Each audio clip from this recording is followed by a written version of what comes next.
Bwana msikilizaji, mambo yamekuwa ni matamu kweli kweli, hususan mara baada ya huyu binti wa kuitwa Jasmini akiwa haelewi ya kwamba amkubalie Ronan ama amsikilize yule Erika anayesema ya kwamba Ronan ana mke bwana. Jasmini anachanganyikiwa. Hata ungekuwa wewe msikilizaji, lazima uchanganyikiwe. Kuna mtu anakupenda alafu za chini chini unakuja kusikia bwana huyo mtu wa mtu huyo. Lakini huyo mtu wa mtu jinsi anavyokubembeleza, anakuambia kabisa yani mimi kwako ndo fall in love, yani mimi ndo first of all. Sasa itakuwaje? Karibu sana katika hii sehemu ya 7 tukapate kujua kile kilichoendelea, hasa mara baada ya Jasmini na Ronan wakiwa wako hotelini, anatokea bidada anaitwa Restuta. Basi karibu sana msikilizaji.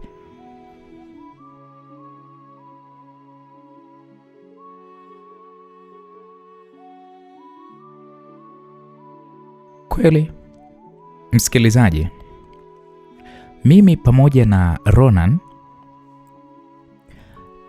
tuliendelea kunywa juisi zetu, na mimi huwezi kuamini, yani wakati nipo na Ronan nilisahau shida zote, yani nilisahau kila kitu.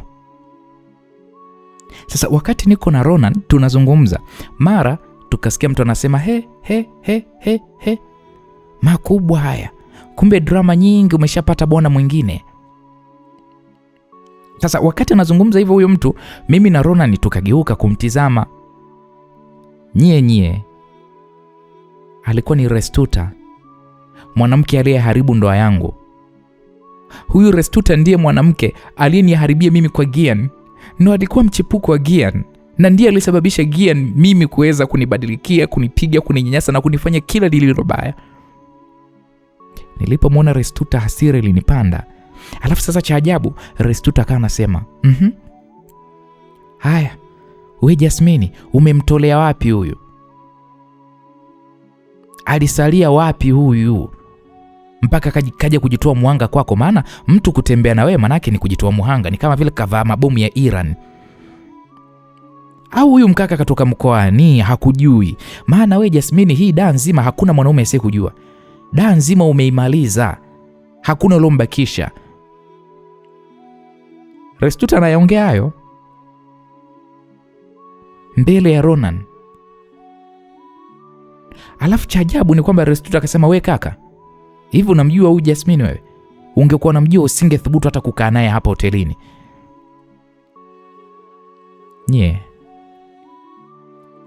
Hivi Restuta ananitafuta nini lakini? Mbona Restuta anataka kuniharibia?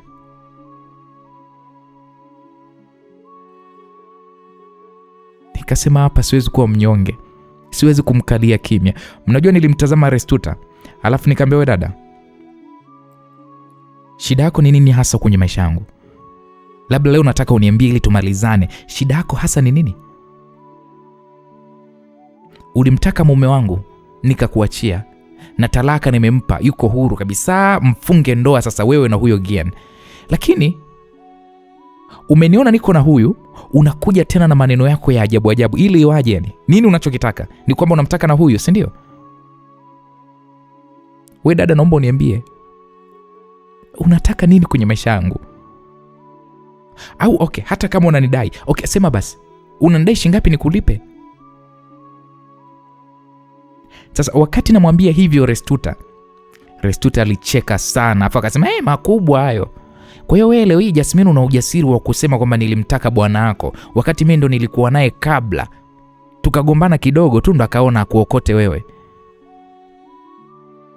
Sasa hapo Restuta wakati anaendelea kuongea, kabla hata jamaliza, Ronan akaingilia kati ule ugomvi, akasema, hey. We dada, hebu jaribu basi kuwa mstaarabu basi. Umekuta watu wamekaa hotelini kwa starehe zao, unavamia na maneno yako ya hovyo, uone ya kwamba wewe ndiye unayejidhalilisha. Hebu dada, endelea na biashara zako, sawa? Niache mimi na mke wangu. Restuta alipoambiwa hivyo na Ronan, alikosa pozi.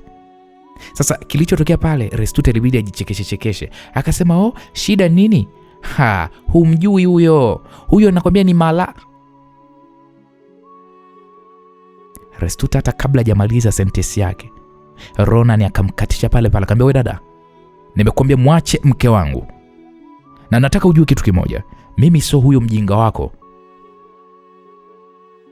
unayemwongelea hapa. Mimi ni mtu mwingine kabisa. Na stishwi na maneno yako kabisa, sawa? Na ukija kuthubutu tena kumvamia huyu mwanamke na kumrushia hayo maneno yako, nitakuchukulia hatua za kisheria." Nadhani unanisikia nilichokizungumza. Hebu nenda zako bwana, kapambane na mjinga wako. Mke wangu niachie ili sisi tuendelee kupata raha hapa. Tupishe bwana. Hukuitwa hapa. Sasa muda huo Restuta anaambiwa hayo maneno, lilimshuka.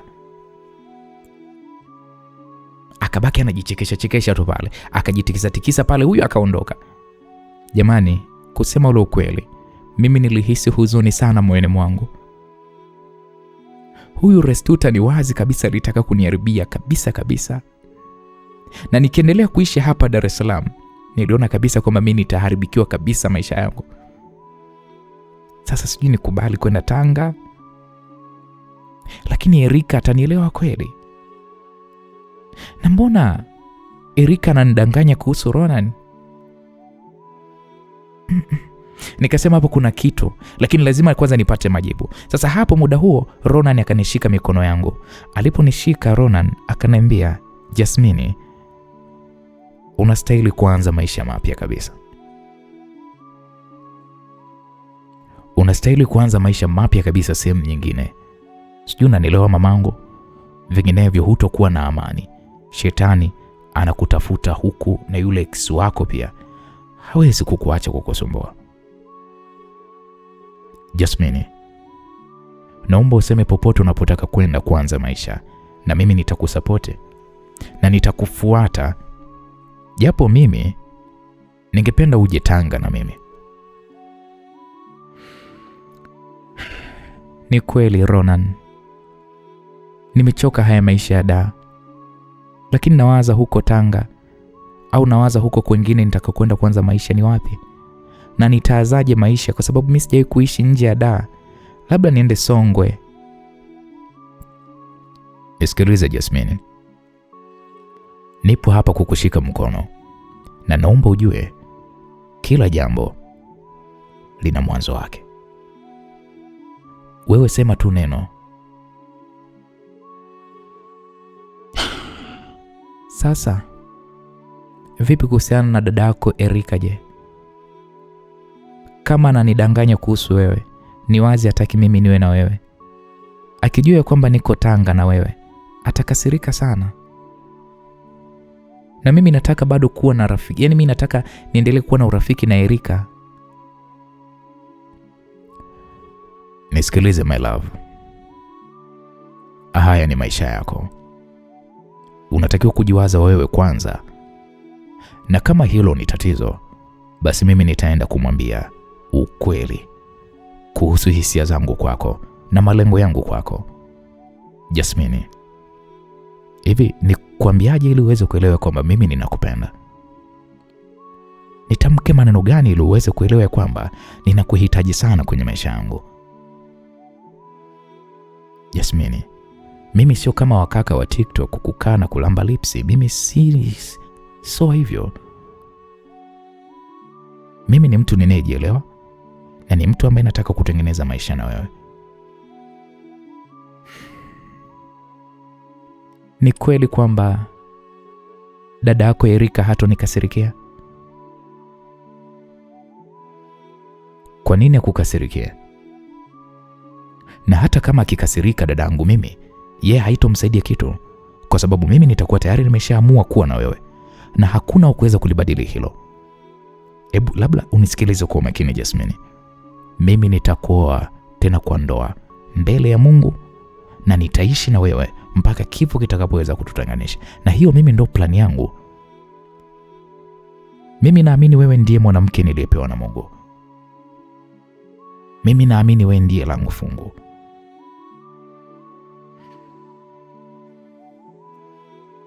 Ronan, wanaume mnakuwaga mna maneno matamu sana. Hebu nisikilize basi. Nakusikiliza Ronan, lakini naomba na mimi unisikilize. Ronan, mimi wewe hunijui vizuri.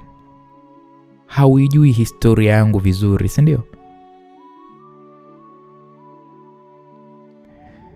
Na wala sihitaji kuijua hiyo historia yako Jasmine.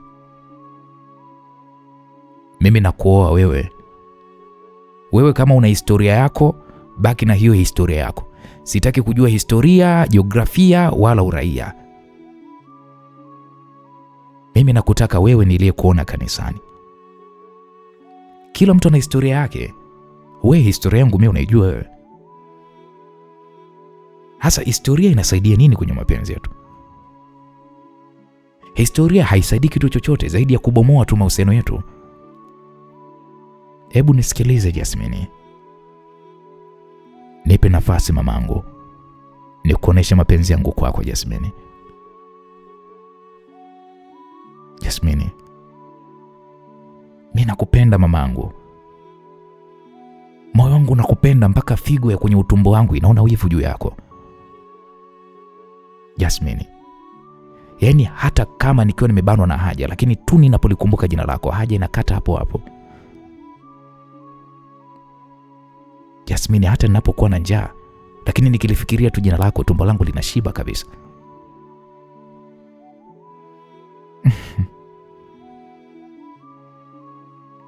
Kwa mimi ndo chakula chako. Sio chakula tu, wewe ndo uzima wangu Jasmine. Kwa una hakika tukidinyana huwezi kunibadilikia? Jasmine, kwani mimi ni mtoto 2000 lakini? Kumbe unaona ni mimi mapepe maluerue. Alafu mimi nilikwambiaje? Siwezi kukudinya mpaka tu nikuoe. Sasa wasiwasi wako ni nini lakini?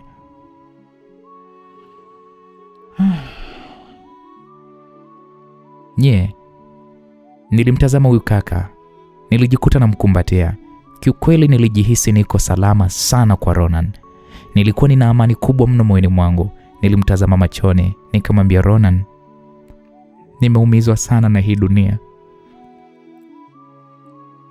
Nimeumizwa sana na wanadamu. Ronan, mimi mapenzi yameninyosha. Nimechoka sana. Maumivu mengine Ronan mimi yatanitoa roho. Ronan, naomba ujue sina ndugu kwenye hii dunia zaidi ya wanangu. Sina baba wala sina mama. Sina ukoo. Mimi shangazi aliyenilea alininyanyasa. Aliungana na mume wake aliyekuwa ananinyanyasa pia kingono. Ronan, ninakuomba sana sana, usiniumize babangu. Nakuomba wewe uwe wa mwanzo na mwisho kwangu. Ukiondoka tena wewe kwenye maisha yangu, ukiniumiza tena wewe kwenye maisha yangu, mimi nakufa Ronan.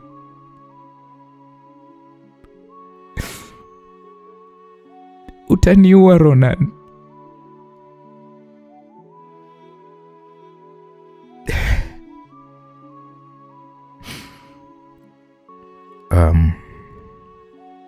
Kiukweli sijui hata niseme nini Jasmine. Nikuaminishe kwamba upo kwenye mikono salama. Na nakuahidi kwamba maumivu yako yamefika mwisho mamangu. Jasmine, naumia sana moyo kuyajua haya na kuona moyo wako jinsi ulivyokuwa na vidonda. Najua waga mnasemaga kwamba wanaume wote ni sawa, wanaume wote ni mbwa, lakini mimi nataka nikuhakikishie kwamba ulipitia mengi ili uweze kuja kuwa mke wangu bora kabisa kwenye maisha yangu. Mimi hapa naitwa Ronan, na hapa mbele ya Mungu na mashahidi wote wasikilizaji wa Uncle Jay, na hapa mbele ya ardhi na mbingu, ya kwamba nitakupenda, ninakupenda mpaka kiyama. Jasmine, Namwomba Mungu ninayemwamini usiku na mchana, siku nikija kukugeuka, basi auchukue uhai wangu, tena kwa mateso makali mno. Nakupenda mamangu, nakupenda wewe pamoja na watoto wako. Naomba sana niwe familia yako, ukoo wako uitwe jina langu, mke wangu. Tuanzishe ukoo wetu mimi na wewe.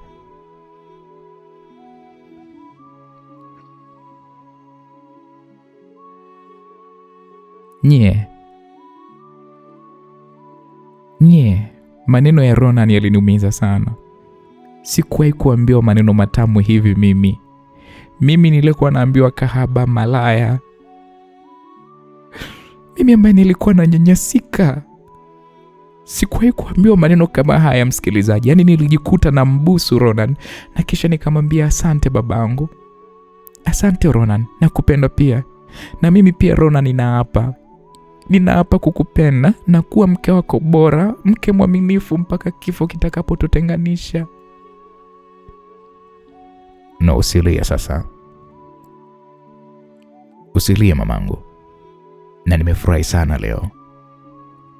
Naomba tuende kwa dada na nikamwambia ukweli ya kuwa mimi ninakuhitaji wewe, na hata kama anafanya chokochoko za kukuumiza, ajue kabisa ya kuwa wewe mimi ndio chaguo langu. Nataka nikuimbie kidogo. Uniimbie nini? Kwani unaimbaga nini? Okay. Sawa, niimbie. Jasmine.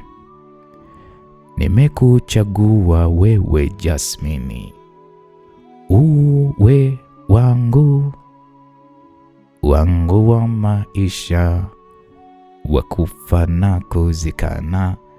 Sijali maneno wasemayo, vita singwele, tugange yanayokuja.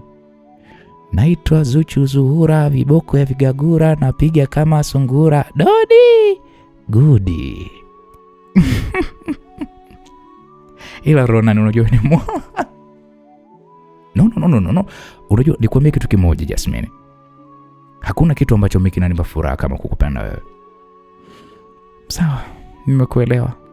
Kweli msikilizaji, tulitoka pale huku nikiwa nimeshikwa mkono na Ronan. Sikukumbuka vya Restuta tena kusema ukweli. Hao tukaondoka mpaka kwenye gari. Ilikuwa ni gari ya ku-request.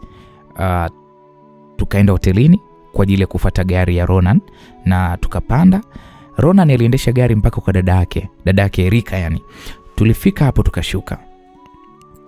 Sasa Ronan kama kawaida yake alinishika mkono, tukaingia ndani. Tulipoingia ndani tukamkuta Erika alikuwa amekaa sebuleni kwake. Erika alituona. Alipotuona Erika akasema, mbona tena kushikana mikono jamani? Kunani? Mbona sielewi?" Ronan akasema, "Watoto wako wapi?" "Wamelala chumbani." "Okay. Sister Erika. Kuna jambo nataka kukuambia." "Nakusikiliza kakaangu." Sasa muda huo Ronan anaongea hivyo, tulikuwa tumesimama. Ronan akasema, "Sister, siku zote mnanihamasisha mimi kuoa. Nadhani hilo dada unalijua. Na jibu langu huwa ni lipi mnaponilazimisha kuoa?" Hapo Erika alipouliza hilo swali akanitazama mimi. "Huwa unasema kwamba unamsubiri mke aliyekupa Mungu." "Ya dadangu, sasa tayari Mungu ameshanipatia mke." Nikajiridhisha. Ila tu kuna mambo hayakukaa sawa. Ndio nilikuwa nasubiri uniambie, maana wifi ameshaanza kushona kwa nguo za siku ya mahali." "Wifi gani ambayo unamwongelea dadangu?" Jamani, si Enjo ama?" "Sister, nisikilize. Mimi na yule binti tulishaachana na sikuwahi kujihusisha naye. Mimi mwanamke ninayempenda na ninayemwoa ni huyu hapa Jasmine. Hivyo kuanzia leo dadangu, naomba ujue hilo na uliweke akilini. Na pia Jasmine anaondoka huku anaenda kuanza maisha mapya sehemu nyingine, na imani bado mtakuwa marafiki wazuri.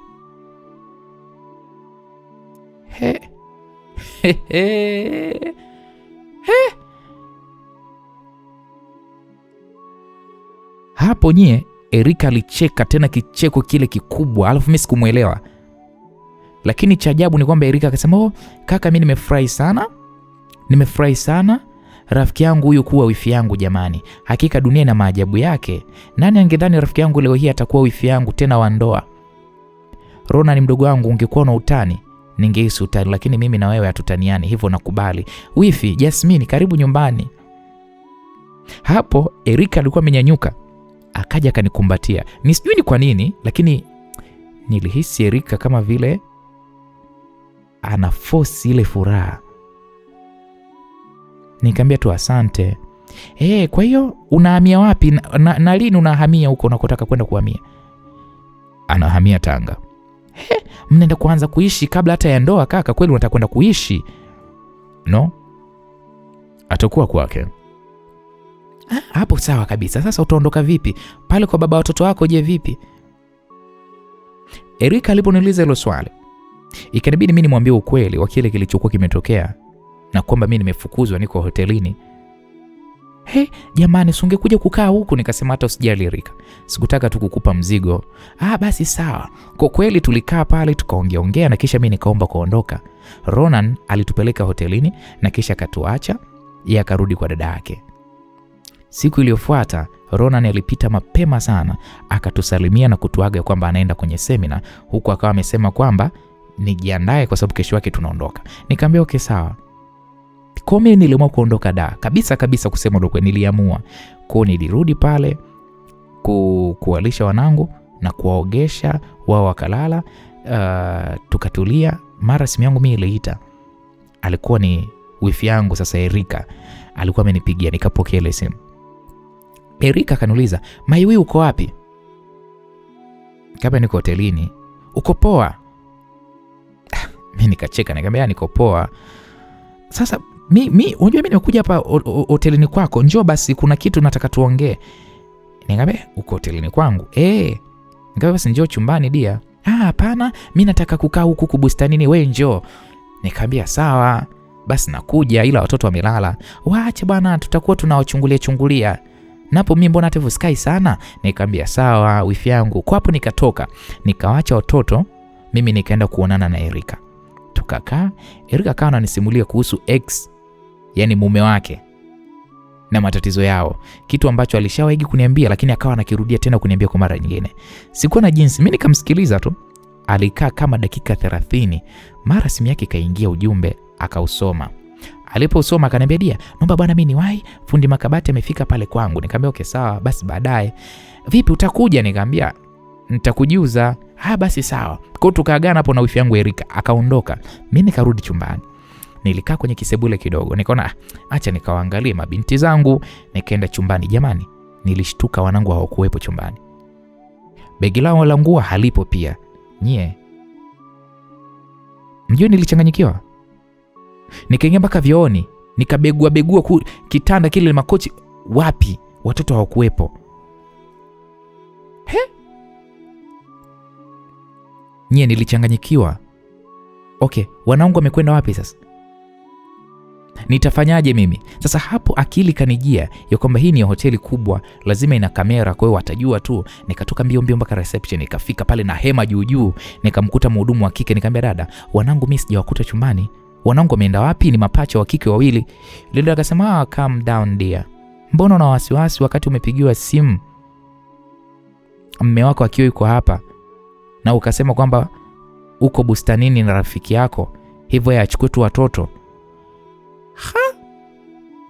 Nikamwambia unasema nini? Mimi ndio nimetoa ruhusa mume wangu aje achukue watoto? Mume wangu gani? Na simu gani? Mimi mbona sina mume? Nyie mmepoteza watoto wangu jamani. Sasa wakati namwaki yule mhudumu akasema, makubwa, we dada, nimekusikia kabisa ukisema kwamba mume wako awachukue watoto na alituonesha picha zenu za ndoa. Ni mmeo, ni hata hivyo amekuachia barua hii hapa. Yule mhudumu aliponiambia hivyo nikaichukua ile barua. Hapo nikawa najisemea kwamba Gian kaamua kunikomoa. Jamani, nikafungua ile barua, nikaisoma. Ilikuwa ni barua kutoka kwa ustawi wa jamii. Na hiyo barua ilikuwa ikimpa mamlaka yeye Gian awachukue watoto. Sababu eti mimi nimeacha nyumba na nimeenda kuishi hotelini na watoto, huku nikiwa ninadanga na wanaume mbalimbali. Niliumia. Nilikosa hata nguvu za kusimama. Nilijikuta nimekaa chini. Gian ananitakia nini? Nimemkosea nini mpaka nifanyie yote haya? Sasa hapo yule mhudumu alishtuka. Yule mhudumu nakwambia kaja mbio mbio. Akasema, dada uko sawa? Kuna nini? Mimi hapo nilimtazama tu yule mhudumu, lakini moyoni nikasema Gian. Huyu mimi nitamfungia siku 30 kavu kabisa. Nikamwambia yule mhudumu, naomba nisaidie kunyanyuka. Kwa pale akanishika mkono, nikanyanyuka, nikaanza kurudi zangu chumbani na ile barua. Nikawaza, nikaona nimpigie simu kwanza Gian. Nikampigia, simu yake ikaita kakata. Ikapiga tena, ikaita, ikapokelewa. Sasa ilivyopokelewa nikasikia sauti ya Restuta. Akaniambia, wewe kahaba, unataka nini kwa mume wangu? Nikasema, Restuta tafadhali, huu sio muda kabisa wa majibizano. Tafadhali, niko chini ya miguu yako, naomba niongee na Gian please. Naumia sana Restuta, unajua alichonifanyia. Naomba Restuta, hata mara hii moja tu, kuwa mwanamke, vaa viatu vyangu, nakuomba sana. Naumia Restuta, tumbo la uzazi linaniuma Restuta, mimi nateseka, nihurumie mwanamke mwenzio. Sitaki mapenzi na huyo mwanaume wako. Nachohitaji tu ni kuongea naye kuhusu wanangu. Hapo msikilizaji, nilijishusha, niliongea huku nikiwa ninatokwa na machozi. Restuta hakunijibu kitu. Nikasikia tu, unasemaje? Hapo alikuwa ni Gian, ndo amechukua ile simu. Nikamwambia, Gian, kuna kitu gani mimi nimekukosea? Mbona unaniadhibu hivi? Ni kweli ndio mimi nilikuwa malaya, nilikuwa nikahaba na ukanioa, nikatulia tena sana tu. Na baadaye mwisho siku kaniambia mimi nimekutia aibu, sawa. Nikaona nikuache. Gian, unajua wanangu ndo kila kitu kwangu, sina familia. Mbona umewachukua? Gian, niko chini ya miguu yako na kuomba nipe wanangu. Ukishanipa tu wanangu, mimi nitapotea katika maisha yako.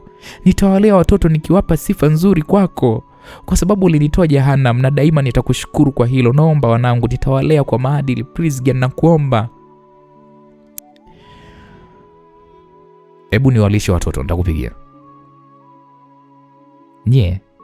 Gian alinijibu tu hivyo, akakata simu. Nililia mno chumbani, lakini nikajiambia kwamba kulia sio suluhisho. Sasa natakiwa nifanye nini? Nikaona okay, acha nimpigie Erika. Nikampigia, akapokea. Erika akaniambia, dia, mambo? Nikamwambia, Erika, wanangu Gian amewachukua nilivyokuwa na wewe kule bustanini. Naumia Erika, nasikia uchungu, sijui hata nifanye nini. Hapo Erika alikaa kimya mpaka nikisa labda maybe simu imekatika. Nikasema, halo. Erika akasema, wewe Jasmine, kwa nini kafanya hivyo na yeye? Nikasema, ana barua ya ustawi. Hapo nikamsomea ile barua. Erika akaniambia, lakini Jasmine, ungekuja na watoto kwangu wala hata usingekubali Ronan akupeleka huko mahotelini. Maana hoteli sio mazingira mazuri kwa watoto, na ukizingatia unaonekana na Ronan ambaye sio baba yao muda mchache tu baada ya talaka. Haileti picha nzuri. Nikasema, ni kweli Erika, sasa ndio imeshatokea, nafanyaje? Mimi nakushauri panga nyumba, fanya biashara hapa da, ishi maisha yako. Ishi maisha ya usingo kabisa, usiwe na mtu, ili uoneshe uko na mahali salama. Ule watoto wako na kisha tutawachukua. Ila kwa sasa dia ni ngumu sana kwa sababu ana barua. Na pia dia nikwambie tu, yule pale ni baba yao. Hato waua, anawapenda kwa sababu ni watoto wake. Nilimsikiliza Erika. Hamwezi kuamini, Erika ni kama vile alikuwa upande wa Gian. Wewe chukua ile jambo tu kama zuri tu, wewe jitafute, jipange, alafu hapo ndo baadaye utawalea watoto wako. Tuwe tu wa kweli, unaweza kuwasomesha wewe wale. Unaweza kuwapa elimu bora wale watoto. Waje kuwa maengineer, unaweza kuwapa hayo maisha. Wewe ndugu yangu, wewe potezea tu. Yule ni babao. Yupo, watoto wapo kule, watakula, wataenjoy safi. Haya, mwisho wa siku baba wako akwambia mrudiane kwa ajili ya watoto. Wewe unatakiwa tu urudi, ndio itakuwa ndio njia nzuri. Acha wanao walelewe na baba yao bwana wewe.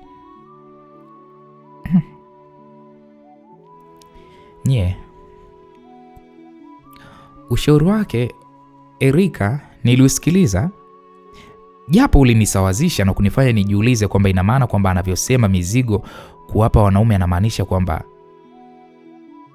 mimi nitakuwa mzigo kwa kaka yake pamoja na wanangu, ama ni vipi? Na mazungumzo ya Erika ni wazi kabisa hapendi mimi niwe na kaka yake yule Ronan, hapendi niwe na ndugu yake kabisa, na ndio maana anasema kwamba nibaki da nirudiane na Gian, huku akijua kabisa kaka yake kasema kabisa anataka kunioa mimi. Hivyo kusema tu ule ukweli msikilizaji, stress za mahusiano na mawifi nikajiona kabisa mimi sitoweza. Niliwaza sana. Erika anambia umenisikia? Mbona upo kimya? Nikamwambia ni kweli nimekusikia. Muda huo naongea naye, simu ya kakake ikawa inaingia. Nikamwambia Erika nakupigia. Oh sawa basi zingatia ushauri wangu. Mimi niko bega kwa bega na wewe nakupenda dia. Hapo Erika kakata simu, nikapokea simu ya kaka yake ambaye ndo Ronan. Hello my love, uko sawa? Nikamwambia hello niko sawa. Una uhakika mke wangu uko sawa? Nimekaa hapa seminar sina amani, kile nikikufikiria na kosa kabisa utulivu mpaka nimetoka nje na kupigia wife. Nilivyosikia kutoka kwa Ronan moyo wangu ulijawa na huzuni sana. Pale machozi yalianza kunitoka. Kwanza nilijikaza nikamwambia kweli niko sawa. Ronan alikaa kimya kwa muda kidogo na kisha akasema watoto wako wapi? Nikamwambia wamelala. Hapo nilimdanganya Ronan kwa sababu sikutaka kumpa mawazo. Ronan akaniambia okay sawa mpenzi. Namalizia huku seminar, narudi mapema na haraka mke wangu. Nakupenda sana. Unanisikia Jasmine? Sasa ananiambia hivyo mimi huku nalia. Nikamwambia nakupenda pia Ronan. Akasema okay sawa. Kiukweli msikilizaji, sikuelewa hili kuhusu Ronan. Hivi ananipenda kweli ama ni uongo? Unajua pale nikapiga magoti nikasema Mungu. Lakini ile nasema Mungu, jamani nilishindwa hata kusali yenyewe. Nilishatukulia huku nikisema Mungu, Yesu nisaidie mimi. Muda wa messages zikawa zinaingia katika simu yangu. Nikafungua, zilikuwa ni za Erika. Erika alikuwa ananisisitiza nirudiane na Gian, tulee watoto, eti niache kiburi na wakati sina kitu. Yaani alirudia maneno yale ya kwamba nisiwape wanaume watoto, wanaume wasiohusika, kwamba nisiwape mizigo wakati babao yupo na ana pesa. Sasa wakati nilikuwa nasoma zile message za Erika, Gian alinipigia simu, nikapokea. Gian akasema ulikuwa unasemaje? Nikamwambia naomba wanangu Gian, kama kuna mahali mimi nimekukosea Gian, naomba unisamehe. Na waomba wanangu, niko chini ya miguu yako. Hivyo unajua unajionaga una akili sana, unajifanyaga wewe una viasira, yani unajijua kabisa huna kitu wewe. Wewe mimi nilikuwa kote tu barabarani ulikuwa unajiuza wewe. Kwa sasa hivi ndo unajifanya mjanja, unaonyesha mimi mwanaume mwingine. Hivi Jasmine, mimi nakwambia kitu kimoja, wewe huwezi kushindana na mimi. Mimi nimeshika mpini, wewe umeshika makali. Unafikiri nikivuta nani anaumia? Nikasema ni mimi naumia. Sasa nisikilize. Mimi nia yangu ni nzuri tu. Wanangu walelewe na mimi. Nikiwaona mimi ndo faraja yangu. So uende nao huko sijui Tanga, sijui kwa mwanaume wako. Tena mwanaume mwenyewe usiyemjua vizuri. Haya watoto wangu akiwatoa kafara au akiwatesa na wewe huna pesa. Wewe vipi wewe? Niliposikia hayo maneno ya Gia nikawa nawaza, Gia nikajuaje mimi nina safari kwenda Tanga? Sasa wakati nawaza, Gia akaniambia ujue kabisa Jasmine, mimi sikuchukii. Kama nilikuoa ukiwa uko malaya, unafikiri nakupenda kwa kiasi gani mimi? Unafanya vitu vya ajabu mpaka rafiki zako hawapendi bwana. Wananitafuta, wananiambia kila kitu na wananisaidia. Wewe unafikiri mimi nilijuaje huko hotelini hapo na wanangu? Hapo nilishtuka kusikia hivyo. Rafiki gani mimi? Rafiki gani kamsaidia Gian? Unajua nilijiuliza, lakini Gian akawa anaendelea kusema, nachokitaka kutoka kwako Jasmine ni mimi na wewe tuwe kama zamani. Unipe penzi, urudi nyumbani, uishi na watoto, tulee familia.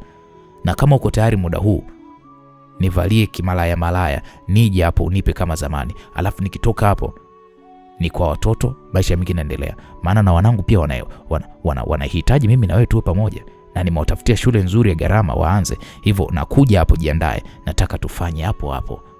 Yule mshamba wako yule sijui asemi na sijui nini na nini. Kwanza afu nisikilize Jasmine. Unadhani yule bwege yule akijua wewe ulikuwa ni mzoga tu barabarani unajiuza, unadhani atakupenda? Mimi tu ndo na roho ya chuma. Yaani mimi ndo ujue mwanaume wako ninayekupenda, nikaamua kujitoa muhanga nikakuoa. Nijibu basi ni kama vipi nije hapo nipashe kiporo kidogo kama uko tayari. Kama utaki, hawa watoto mimi nitawapeleka nje ya nchi, utokao kawaona. Na vile ni wadogo, nitawaambia wewe ulishakufa, kwa hiyo tutakusahau tu.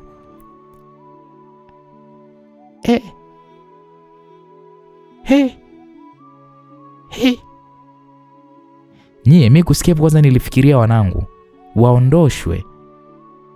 Kisa nini? Kisa kikibumunda, kisa kikitumbua. Kwanza Ronan ndio kwanza namjua. Na wanaume ndio jinsi walivyo. Na yeye mwisho wa siku Ronan atakuja tu kubadilika huko mbele ya safari. Akija kujua mimi nilikuwa changu doa kujiuza nilishindikana. Nikamwambia bwana sikiliza njoo. Gani nilipomwambia hivyo akaniambia okay good girl. Nikukute basi umejiandaa vaa basi kimalaya. Si unajua nikifungua tu hapo mlango, wewe nifunulie tu mimi niingize. Nikamwambia okay sawa. Kweli akakata simu. Moyo wangu uliniuma sana. Ronan alikuwa ananijia kichwani kweli kwamba naenda kumsaliti. Moyo. Nilipiga goti nikasema Mungu wangu. Nilirudi kwako mimi kutoka shimoni kwenye uchangodoa niliokuwa huko nilikokuwa, na ulisema katika Biblia ya kale yamepita yamekuwa mapya. Ukweli wa Ronan wewe ndio unaujua wewe Mungu.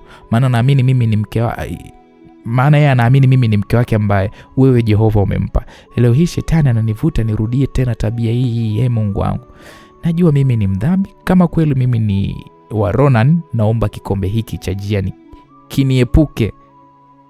Sababu kwa kila kibinadamu nimewaza nimefikia mwisho, sina siwezi tena kuwaza zaidi hapo. Nisaidie hata kama sio kwa ajili yangu, basi ni kwa ajili ya mtumishi wako huyu Ronan anayekuabudu na kukuamini akiwa mwaminifu kwako. Jamani hapo nilisali mno, nikamaliza. Nilipomaliza tu simu ikaita. Kuitazama aliyekuwa ananipigia alikuwa ni Gian. Akaniambia nakaribia, hebu jiandae mke wangu. Nikasema sawa. Hapo nasema sawa huku nikiwa nimekata tamaa. Niliingia bafuni nikaoga, nikavaa nguo ya ndani bila hata ya sidiria. Nikavaa pale hizo nguo ambazo yeye anataka, nikajipulizia pale manukato ili namalizia tu mlango kagongwa. Kwa huzuni nilitazama juu nikasema Mungu wangu. Kweli mimi narudi tena shimoni? Huku kinitazama, Mungu nisaidie, niokoe kwenye hili. Haya, nikatembea huku nikiwa nasema sijui nilikuwa hata sijielewi. Nikafungua ule mlango bila hata ya kumtizama. Kisha nikafunua ile nguo. Nikabaki tu mwana sesele mwa. Nikaunyonyoa uso wangu sasa kumtizama huyo nilimfungulia mlango. Jamani, nilichokutana nacho. Hakuwa Giani wala nini. Alikuwa ni Ronan yuko mbele macho yangu. Kaniona niko vile mtupu. Nilishtuka kumuona yeye. Alafu ya Ronan alikuwa ananitazama tu usoni. Mnajua kwa kabisa ile aibu ilinivaa. Lakini aibu iliponivaa pale nikasema Yesu asante. Mungu wangu leo mimi nimekuona uso kwa uso. Nikajikuta tu nimemkumbatia Ronan nikaangua kilio. Ronan alinikumbatia vizuri pale kwa muda huku akinipetipete mgongoni. Mimi nilikuwa nalia huku namshukuru Mungu sana. Ronan alinitoa mwilini mwake akanifunga vizuri ile nguo ile robe ile, kisha akanibeba mpaka kwenye kochi. Akanipakata kama mtoto, akaniambia mke wangu. Nilijua kabisa hauko sawa na nimeshindwa kukaa kwenye semina, nimekuja kukaa na wewe. Hebu nyamaza. Mimi niko hapa. Sasa muda huo Ronan anazungumza hivyo, mimi nalia tu. Ronan akaniambia kuna nini mamangu? Hebu niambie mpenzi wako, nini shida? Dadi niko hapa. Niambie kuna nini na watoto wako wako wapi? Hapo msikilizaji nikajikaza nikamwambia Ronan, Mungu kumbe anajibu kwa wakati. Yes, Mungu anajibu ukimwomba kwa moyo na kweli. Nini hiko? Amekujibu, hebu niambie. Nikamwambia nitakwambia Ronan, lakini naomba uniamini na unisamehe sana. Na kuamini na nimeshakusamehe mke wangu. Hebu kuwa na amani, naomba uniambie. Nilimtazama huyu kaka, nilimuona kivingine kabisa. Nilimuona ni mzuri sana na anavyoongea taratibu kwa sauti yake ya faraja. Kwanza pale nikajikuta na mbusu. Ronan akanipokea vizuri na kisha ndo nikamsimulia jinsi ilivyokuwa. Nilimsimulia yote ya Gian mpaka nia ya kutaka kuja na mimi kuvaa vile. Yaani kila kitu nikamsimulia, sikumficha. Cha ajabu ni kwamba Ronan alinikumbatia bila hata kusema neno. Niliogopa. Nikasema, mume wangu, nilimwomba Mungu anisaidie kwa sababu yako. Naomba unisamehe, sema basi chochote. Hapo ndipo Ronan akanitazama, akaniambia, Jasmine, kila jambo hutokea kwa sababu. Mungu wetu ana makusudi na kila jambo. Najua ulikuwa huniamini. Najua ulikuwa huniamini nikisema kwa sababu uliyoyapitia. Hivyo hili limetokea ili ujue hatima yako, mke wangu.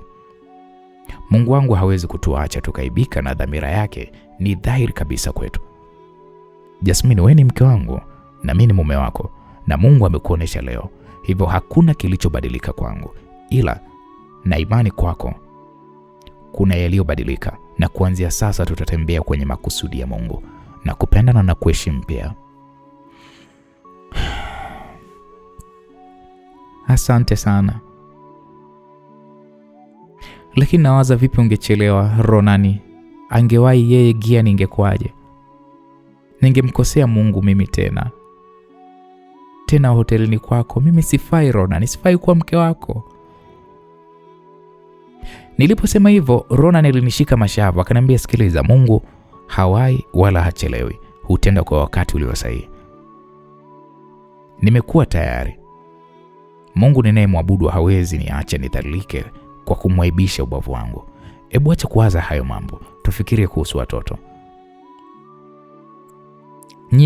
Ronan aliposema hivyo, mlango ukagongwa kwa fujo. Hapo nikajua tu sasa huyo sasa ndo huyo mzee wa kuyadablagana huyo ni Gian. Nikamtizama Ronan. Ronan akaniambia, unaweza kuniruhusu nikafungua mlango? Nikamwambia, yes, nenda.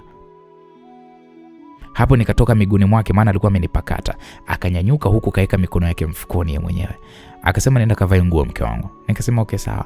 Yeye akaenda pale kufungua mlango. Ila nafungua tu, Ligia nilikasema, mke wangu. Yaani hata halijamaliza likashtuka pale kumuona Ronan. Ronan akamkaribisha, akamwambia, karibu ndani bro, ingia tu. Mimi nina shida na Jasmine, sio wewe. Unasemaje niingie huko?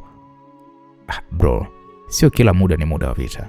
Sisi ni watu wazima, Na kama haujui, wewe ndo umekanyaga waya kwenye himaya yangu. Hivyo nafikiri ni muda sasa tukae chini tuongee. Sikiliza, mimi nimezaa na Jasmine, sijazaa na wewe na sina sababu ya kuongea na wewe. Hapo sasa Gian alikuwa anaongea kwa nguvu. Wewe Jasmine, wewe unajifanya mjanja, si ndio? Ndio nilishakwambia nini kitakutokea, mpumbavu wewe, kahaba mmoja wewe. Bro, nimekuwa mstaarabu sana kwako. Sana. Nikiamini kabisa kwamba unaweza kuwa mwanaume alafu tukalizungumza hilo. Mimi wewe hunijui, lakini hutotumia watoto kumdhalilisha mke wangu. Nakupa mwezi mmoja tu ukae nao hawa watoto, na kisha kwa wema tu tutakuja kuwachukua. Kwa hiyo wewe ni nani labda mpaka nikuogope? Wewe umekuwa rais au umekuwa nani? Wewe utanifanya nini mimi wefala tu wewe? Yaani unamngangania huyo kahaba? Wala hutakiwi kuniogopa bro. Ila unatakiwa kuweza kuogopa kupoteza haki zako kama mzazi kwa wanao, tena kisheria. Sababu sidhani kama kuna mahakama itakubali watoto walelewe na wewe, mtu wa dili ambaye unakimbia kodi, unatumia janja kwenye meshe zako, na pia unaishi na kahaba ambaye kazi yake ni kuweza kuchuna pesa kwako na kuhonga vijana wadogo wa mkune, tena hapo kwako ulipompangia. Na bro, kuna vitu kibao tu na vijua kuhusu wewe. Sitaki mke wangu Jasmine asikie, maana najua bado mke wangu anakuheshimu sana. Ila jua tu umekuwa biashara yangu kwa muda sana. Hivyo jua kabisa na kujua vyema sana. Na hata issue yako ya Gongo la Mboto naijua. Muda huo Ronan anayeongea hayo, Gian alikuwa yuko kimya. Mimi nikachungulia nikaona yani macho yamemtoka. Ronan akasema, huo mwezi nao kukupatia ni kwa sababu nataka mke wangu ajipange vizuri. Sasa na ole wako watoto wanyanyasike. Tena ikiwezekana wapeleke kwa dada yako. Maana najua yule mwanamke wako hawezi kuwalea wale watoto. Nafikiri tumemalizana. Sikiliza wewe una unachokijua, yaani usinitishe. Huyo mwanamke mimi nikimtaka muda wote nampata. Anakudanganya tu Jasmine. Jasmine anapenda pesa kuliko uhai huyo. Ni kweli, hakuna mtu asiyependa pesa. Na ndio maana hata mwenyewe nazitafuta kwa sababu yake, kwa sababu nishajua mwanamke wangu anapenda pesa. Sijui umenielewa? Kwa hiyo mwanamke wangu hajapotea, yuko kwenye mikono salama kwa sababu mume wake na mimi natafuta pesa. Sasa wewe kiuka hayo niliyokuambia. Lakini ujue kabisa utaishia kufilisika kabisa au utaishia jela. Nenda zako bwana bro. Hapo Ronan alimalizia kusema hivyo na kisha akaufunga ule mlango. Nyie mjue nilishangaa sana. Ronan sio mchezo kumbe.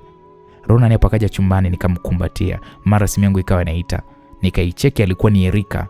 Ronan akapokea ile simu akaika loudspeaker. Nikasema halo. Erika akaniambia uko wapi? Nikamwambia niko hotelini. Hivi wewe message zangu uzioni? Nimekuambia rudiana na mume wako, mlee watoto wenu.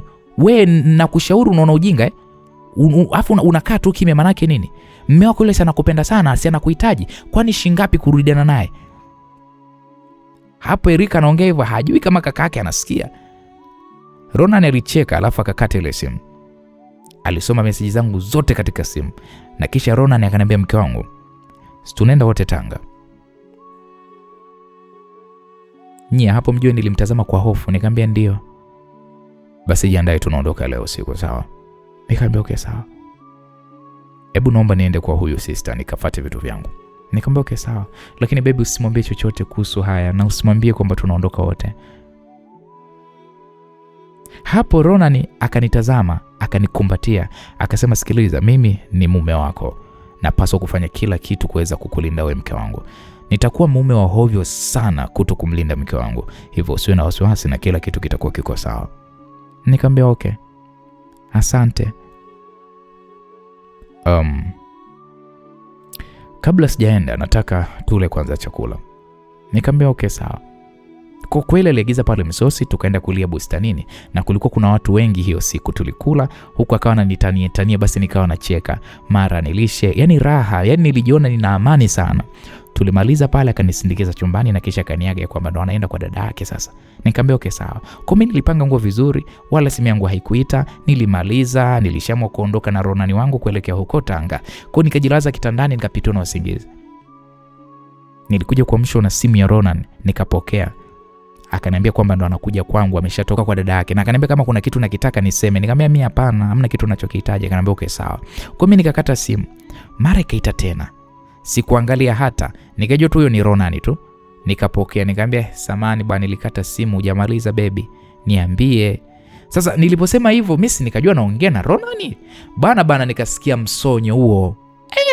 Kuitazama simu kumbe alikuwa ni Erika. Hey, we Jasmine, unanionaga mimi kama adui yako siku zote. Ndio unanionaga mimi kama adui yako kumbe. Nikamwambia Erika, unasema nini, mbona sikuelewi? Nimekushauri ukaona haitoshi, umeamua kumjaza kakangu maneno ya kwamba mimi ndo nimemwambia bwana wako ulipo mpaka akachukua na watoto. Hivi Jasmine kweli wewe? Mimi nakuchukia wewe. Wewe ulijua kakangu ndo kila kitu kwangu. Unataka kunigombanisha mimi na kakangu kisa kakangu ana pesa nyingi kuliko huyo mume wako. Umeamua kumjaza sumu kakangu umpate, si maana yake umeamua kunigombanisha naye, si ndio? Basi kwa taarifa yako huyo ni kakangu.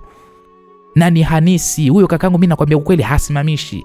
Na ana utajiri wa madudu ya ushirikina na utajiri wa kiuchawi. Na nikwambie tu kafara inaofuata ndo wewe sasa, kama ulikuwa hujui. Wewe ndo unakwenda kutolewa kafara. Wewe unafanya mjanja. Haya baki naye sasa ukawe ndondocha mshenzi mmoja wewe. Mimi nataka nikutoe hapo. Wewe unajifanya kama wewe ndo mjuaji. Haya sasa ndo unakwenda kuuliwa wewe uko Tanga. Mshenzi mmoja. Akakata na simu. Kafara tena. Alafu ujue mtu akiongeaga akiwa yuko kwenye mood ya hasira, mjue ndo anaongeaga ukweli. Kwa mimi naenda kutolewa kafara. Toba. Anaongea serious, anazingua. Yaani kiukweli kwanza nilicheka. Alafu kisha nikatafakari kuhusu Erika. Hivi ana matatizo gani huyu binti? Alianza kunidanganya kuhusu mwanamke wa Ronan. Akataka kupanga hadi siku hewa ya mahali, tena ya uongo kabisa. Akaja na ushauri kwamba nirudiane na Gian, mzazi mwenzangu. Sasa hivi anakuja kuniambia kaka yake ni mchawi mshirikina. Jamani, kama haitoshi ananiambia kaka yake ni hanisi. Yaani haisimami. Nyie mjue nilicheka. Nilikumbuka ya kwamba nilimchukuliaga hivyo Gian mwanzoni, mnakumbuka Lakini kumbe haikuaga hivyo. Nilifikiria maneno yake huyu Erika kwamba eti nimesema kwamba alimwambia Gian nilipo, kitu ambacho asijasema kabisa mimi. Nikawaza, lakini sasa akili unajua haikunipa jibu. Ni kweli mimi sijasoma, lakini sio kwamba eti sina akili kufikiria na kutambua kwamba jamani. Kwanza Gian alikuja baada ya mimi na kaka yake kumjuza yeye Erika kwamba mimi na watoto tupo wapi, tupo hotelini. Alafu yeye ndiye aliweza kunipigia mimi simu akitaka nitoke chumba cha hoteli nikaonane naye, na akawa ananiambia habari ambazo hazina umuhimu kabisa. Ni kama vile alikuwa ananiweka tu pale kunizugisha ili kitu kifanyike, na wakati alisema kabisa ana shida, na hiyo shida yenyewe mimi sikuiona na hakuniambia. Kwa ni wazi Erika hataki mimi niwe na kaka yake Ronan, na ndo maana aliita wanangu mizigo na kusababisha baba hao awachukue. Sasa kwa nini Erika mimi hapendi niwe na kaka yake? Yaani ile swali nilijiuliza sana, nikasema sasa huu ndo ulokole kweli huu? Erika sameokoka. Erika sana jifanya anamjua Mungu. Ngoja. Kwa hiyo nikasema siwezi kukaa kimya. Kwa nikampigia huyo Erika. Erika akapokea, akasema unasemaje? Nikamwambia nimekusikia vizuri my dear, lakini mbona umenikazia simu haraka kabla sijaweza kukupa majibu yako?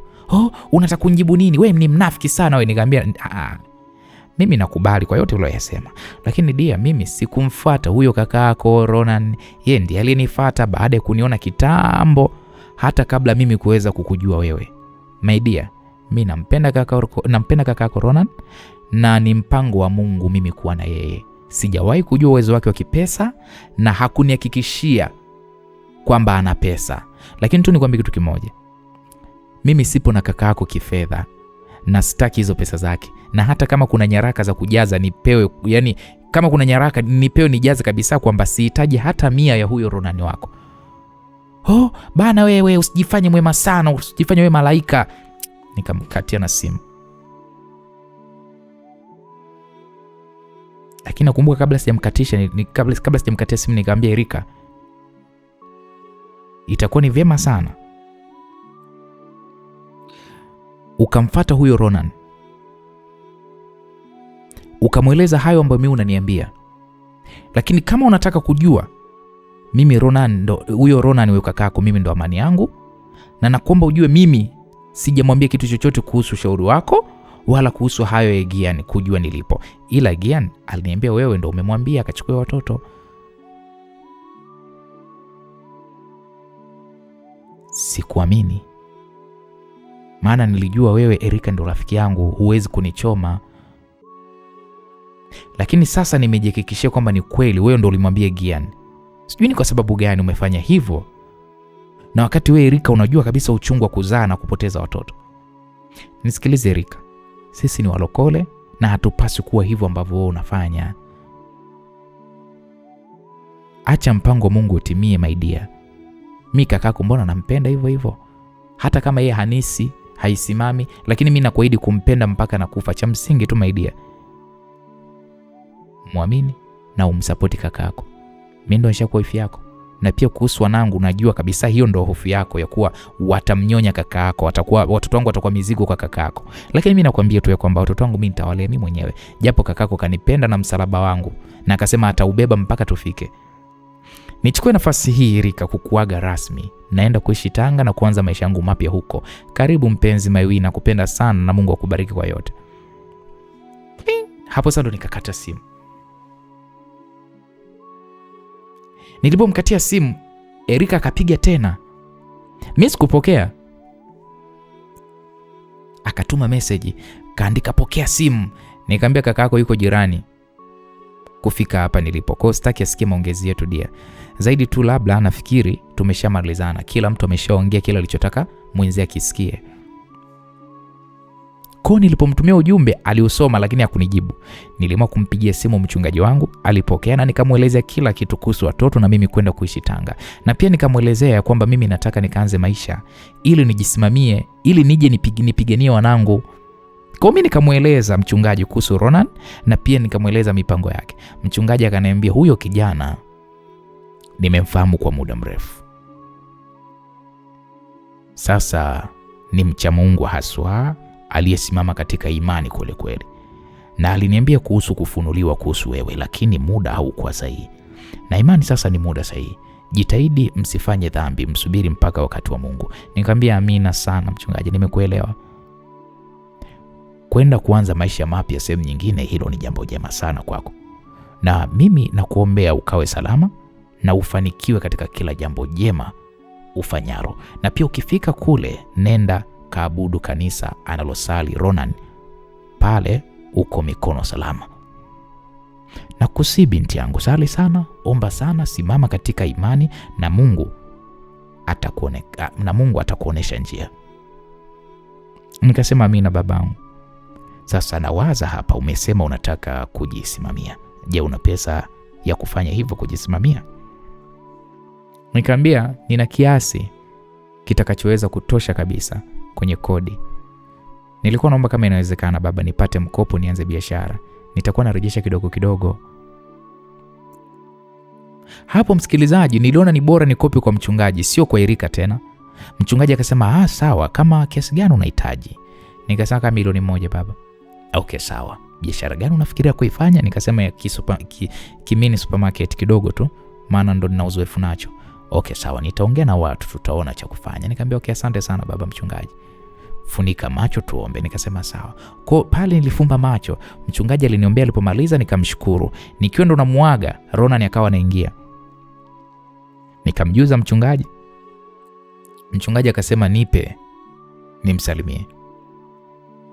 Nikampa simu Ronan, huku nikiwa ninasema ni mchungaji wetu. Ronan alitabasamu, akachukua ile simu akasema shalom baba.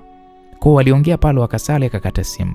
Ronan akasema nimeshachukua vitu kwa sister, vipi uko tayari? Nikamwambia mimi ndio niko tayari kwa safari. Kweli Ronan alinikumbatia, akaniambia nafurahi sana kusikia hivyo Jasmine, twende kwenye gari. Nikamwambia okay sawa. Kwa Ronan alibeba begi langu, tukatoka. Aliaga pale mapokezini na kisha tukapanda gari lake. Ronan akaniambia tupitie mahali tuchukue vitu vya kula. Nikasema sawa. Kwa tulienda mahali tukachukua vitu vya kula, tukarudi kwenye gari.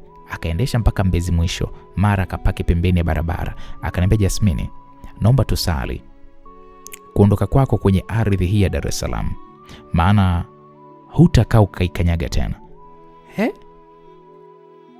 Sitakaa kuikanyaga tena Dar es Salaam? Mjoni nilishtuka nikamtizama. Huyu anamaanisha nini kusema hivyo? Na vipi kuhusu watoto wangu? Anasemaje sitoikanyaga tena da? Kwanza kwa nini yani nisije tena da? Yani kwa nini? Huko ninakwenda kuna nini mpaka mimi nisirudi da? Sasa hapo Ronan alinitazama. Akaniambia baby, najua unajiuliza kwa nini nimesema hivyo, hutoikanyaga tena da. Nikamwambia ndio. Iko hivi. Hii ardhi ya mji huu imekuwa kichome sana kwenye maisha yako. Imekusababishia sana maumivu kwenye maisha yako. Najua hii sababu.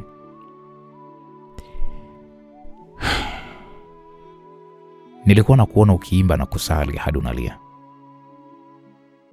Japo kuna mema hapo, lakini huu mji umekuwa na maumivu sana kwenye historia ya maisha yako. Tunatakiwa tuombe na kuuvunja ule ubaya wa hii ardhi ya hili jiji, na kisha tuondoke ukiwa mpya na kwenda kuanza upya. Hata ukija kurudi, utarudi na kukanyaga hii ardhi tena kama sehemu mpya bila kukumbukumbu za zamani. Hapo nilimtazama Ronan nikatabasamu. Ni kweli jiji hili lilijua kunimeza hili jiji, jamani hatari. Nikasema ni kweli kabisa baby. Na tufumbe macho tusali. Kweli alinishika mkono mwanamume huyu, alianza kusali. Alisali maombi makali, maombi yanayogusa, maombi yanayochoma, maombi ya kuvunja na kukaribisha upya. Yaani nilikuwa nasisimkwa na tetemeka kama vitu vile vinanipungua kwenye mwili wangu. Alisali huyu mwanaume mfululizo huku akitaja vifungu vya Biblia na maneno yake. Alisali mpaka machozi mimi yalinitoka. Hivi ushakuwa na mwanaume ambaye anasali? Thubutu, wachache. Ndugu yangu, ushaku date na mwanaume anasali? Wachache. Mimi tangia nizaliwe sijai kuona mtu anasali hivi ese. Yaani hata mchungaji mwenyewe, sijui niseme ni mchungaji Ronani? Ese Ronani ese kwa kweli. Ni kweli huyu ameokoka. Alimaliza pale kusali akasema asante Mungu kwa ajili ya huyu mwanamke ule nipatia. Naomba bariki muungano wetu na familia tulionayo na tutakayoenda kuianzisha. Kwa pale alikabidhi safari mikononi mwa Mungu na kisha tukasema pale amen. Nilimtazama, naye akanitazama. Ronan akanambia, mamangu, uko tayari tuondoke? Nikamwambia ndio babangu. Okay, sawa.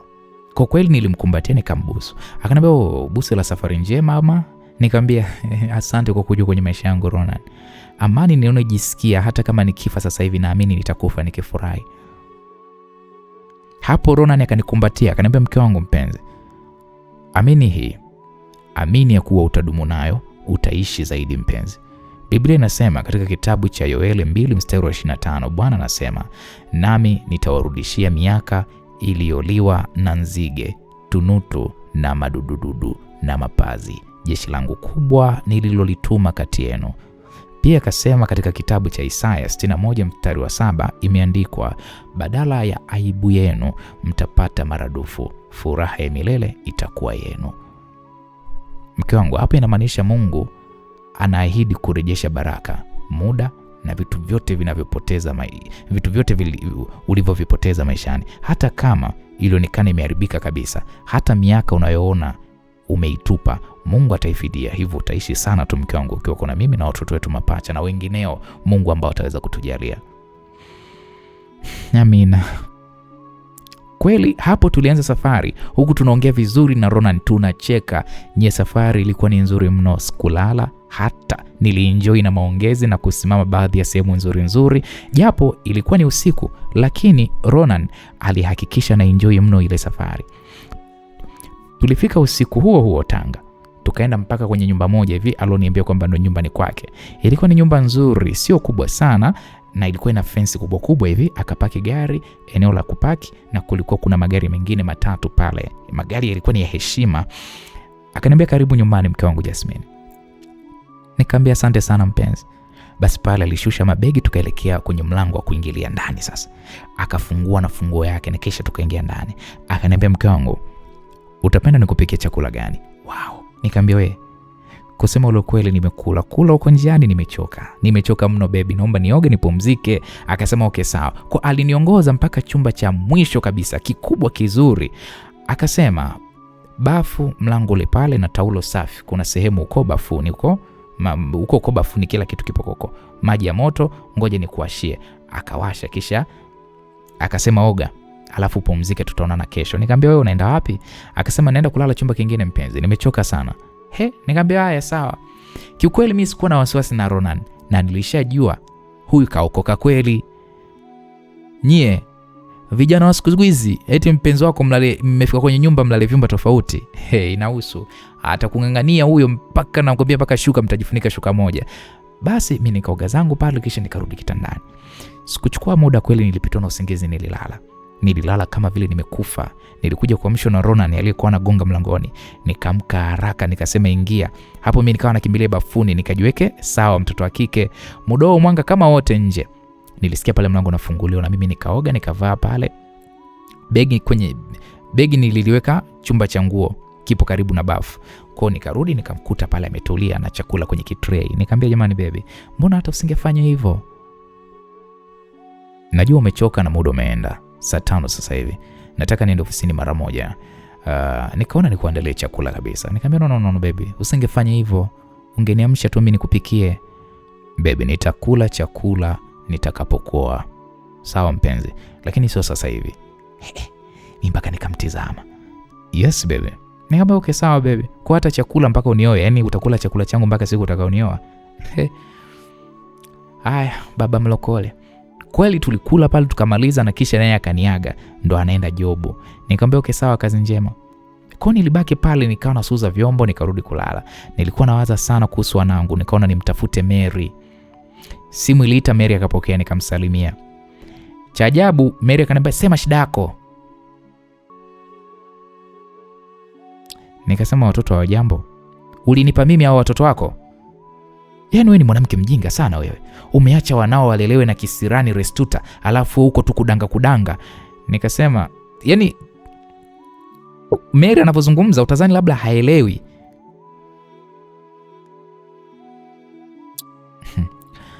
Nikamwambia, kama hujui kuhusu watoto wangu, haina haja hizo kejeli zako. Nikamkatia simu Mary. Hapo mchungaji alinipigia kuhusu pesa ya kwamba kaipata, hivyo natakiwa nirejeshe kwa wakati. Nikasema sawa. Ronan aliniagizia chakula mchana, kisha yeye alirudi mida ya saa 10 za jioni, akakuta mimi nimelala zangu. Akaniambia twende kanisani. Huko tulisali tena. Yeye ndo alikuwaga anahudumu, yani anahubiri. Nilimtazama, yani alikuwa deep bado. Yani alikuwa deep. Yani huyu kama angefungua tu kanisa, basi mimi ningekuwa mama mchungaji. Yani mpaka kuna muda anapewa asome vifungu vya Biblia na vitu kama hivyo. Mwisho wa ibada mimi nilinyanyuliwa, nikajitambulisha, nikapokelewa pale kwa shangwe. Nilikaa kama siku 3 kwa Ronan, huku tukiheshimiana kama kaka na dada, japokuwa sisi ni wapenzi. Na ndipo nikamuomba kwamba basi mimi nikapange. Ronan yakubisha, alinitafutia pale chumba sebule vya kawaida tu, maana ndivyo nilikuwa mimi nimeomba, na nikalipia, na kisha akanitafutia chumba kikubwa cha biashara, yani frame. Uzuri ni kwamba tulipata ilikuwa kama supermarket, yani mtu alihama. Hivyo mimi nikaagiza pale mzigo dau kaja, nikapanga, nikasaidiana pale na Ronan, na kisha tukamuita mchungaji kufungua rasmi lile duka. Kwa nilianza maisha yangu rasmi huku nikiwa ninawafikiria sana wanangu. Sikuwa na taarifa yoyote ile kuhusu watoto wangu. Mpaka mwezi unapita niko tunapiga kazi na nilijiunga na kwaya. Yani ukiniona hivi, dini ilikuwa imeniingia kama sio kahaba yule mstaafu. Hapo nilikuwa naonana na Ronan kwa heshima mno. Akija kwangu haingii, na mimi kwake nilikuwa naenda mara moja sana kukiwa kuna jambo la umuhimu na hata kushtukiza hivyo. Lakini cha ajabu ni kwamba Ronan alikuwa hasisitizi kuhusu ndoa. Zaidi tu alikuwa ananiita mimi mke wake. Mjomba nikaanza kupatwa na wasiwasi. Siku moja Ronan aliniambia ana safari, anaenda daki kazi, hivyo atapitia kufanya kuniaga. Mimi nikasema sawa. Kweli akaja kuniaga na kuniachia pale ufunguo wa nyumbani kwake, na kisha akaondoka. Mimi muda huo nilikuwa natamani sana kumuagiza Ronan aende akawaone wanangu, lakini sikuweza kwa sababu niliogopa. Kwa nikawa nasali tu kumuomba Mungu muujiza utokee. Zikapita siku kama 4 tunawasiliana vizuri tu kwa simu na Ronan, mpaka nikamwagiza mizigo dukani aje nayo, akasema sawa. Siku moja nilitoka kanisani ibada ya jioni. Nilikuwa na dada mmoja hivi anaitwa Vivian. Nilikuwa nimemzoea huyu Vivian. Wote tunasali na kuimba kwaya pia. Yeye ana kibanda cha maziwa fresh na mgando na vitafunwa karibu tu na duka langu. Hivyo akawa kama rafiki yangu huyu Vivian, na alikuwa ameishika dini kweli kweli. Ilikuwa sasa hiyo siku mida ya saa 12 hivi, kigiza kwa mbali kilikuwa kimeanza. Mara kuna gari ndogo ikawa inakuja mbele yetu hivi. Mimi na Vivian, gari ikawa inakuja mbele yetu, tukasogea pembeni zaidi ile kuipisha ile gari. Ile gari bwana ikasimama. Mara nikasikia Jasmine. "We Jasmine, ni wewe mke wangu?" Ilikuwa ni sauti ya mwanaume. Kwanza nilishtuka, nani huyu tena huku tena jamani? Tuligeuka mimi na Vi kumtizama. Jamani, nilipigwa na mshtuka kama vile nimeona jini. Hivi nikiwaambia kwamba alikuwa ni Eddie, mnaweza mkaamini? Eddie, yule mwanaume aliyenileta da kwa mara ya kwanza, sababu mimi da nilikuwa sijui. Yeye ndiye alinileta da. Sasa kabla hata sijamjibu, akashuka kwenye ile gari. Alikuwa amevalia singlet juu, chini alikuwa amevalia kaptula fupi na sandals. Akanifuata, akanikumbatia, akaniambia, "Mke wangu, nimekutafuta sana." Sasa sijakaa vizuri, niko na ile butwa la mshangao.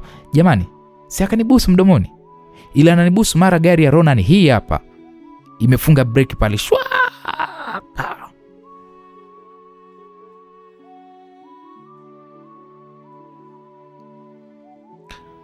Ujasiri sijui ulitokea wapi.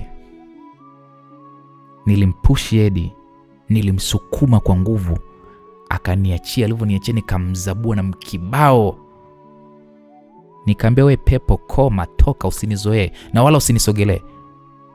Nimefunikwa kwa damu ya Yesu. Hapo nikamsonya. Edi alibaki tu anajishika hivi shavu. Akasema, Jasmine, nini unafanya? Umenisahau mimi ndo mume wako wa kwanza Jasmine kweli? Sasa Edi wakati anaongea hivyo, Ronan alishusha kioo cha gari. Akasema, Jasmine na Vivian, ingieni kwenye gari. Mimi hapo bila hata ya kuchelewa nikafungua mlango wa mbele nikaingia. Hapo na hema kwa nguvu vibaya mno. Hasira yani sijui niwaambiaje.